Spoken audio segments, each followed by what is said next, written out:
Welcome to Nasdaq TradeTalks. I'm Jill Malandrino, global markets reporter at Nasdaq. How do you achieve long-term capital appreciation? Dave Harden, President and Chief Investment Officer of Summit Global Investments, joins me to discuss. Dave, it's great to have you with us. Welcome to Trade Talks. Thank you. Glad to be here for sure. All right, you got it. Let's talk about the macro scenario, and then we'll get into capital appreciation. What happens if the Fed takes the easy path?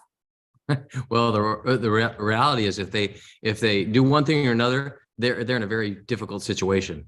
So if they take the easy path and they start to lower rates and start to accommodate Wall Street, the reality is that we might have a 1974 issue where Arthur Burns cut rates, and in 1974 the markets ran 50%. So I think the markets will like it. But then think about the rest of the 70s where inflation ran crazy, real returns weren't really anything, and we had to go all the way to the Volcker recession.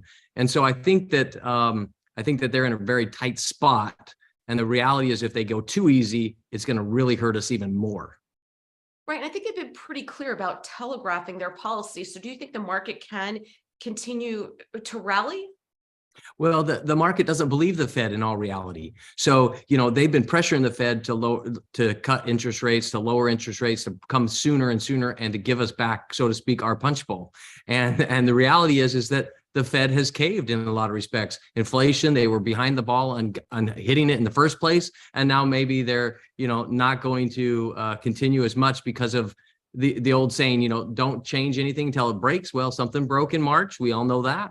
And yet they continue to raise rates. So I think the market's very jittery of what the Fed's doing, even though they're telling everybody what they're doing. Remember, they've changed their story multiple times. Are they going to change again? Are they going to pivot? This is what we don't know. The good thing is that for the last 6 months, they have been on target. They haven't pivoted much. And so maybe it's time we listen. Maybe they're telling the truth this time. How do you think inflation is or will impact labor?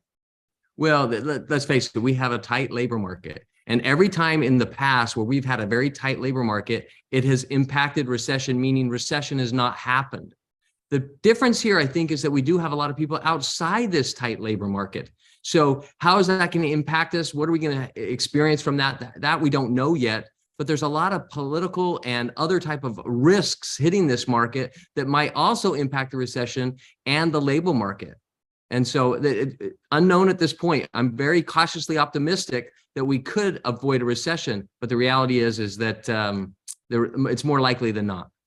And of course, we kick off earnings this week with the big banks towards the back half of it. Thoughts on earnings? Do you think expectations are still too high here?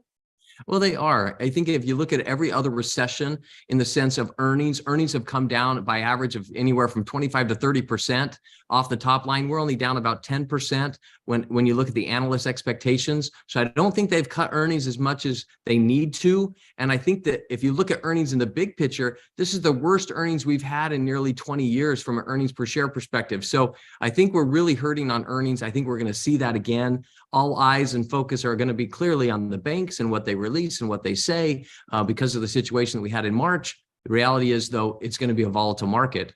And I think because of the volatile market, investors are more and more interested in taking advantage of active risk management with their portfolios. So thinking like an investor, which means a little bit more longer term, how do you achieve long-term capital appreciation? Well, I think one of the things that you need to do is you need to look at your losers. I think one of the ways you win in the markets is by not losing. A lot of times it's the ones that kind of, so to speak, sink the ship that really hurts the rest of our portfolio. And so we need to inspect, if you will, all of our boats in the harbor and make sure that when the tide comes in, they're going to float. So get rid of all of the ones that are just not seaworthy, because let's face it, we look out on the horizon, Jill, and no one really sees clear skies ahead, pedal to the metal. Almost everybody has some sort of cloudy and really a rough seas ahead. So I think you need to avoid your losses. That's probably number one.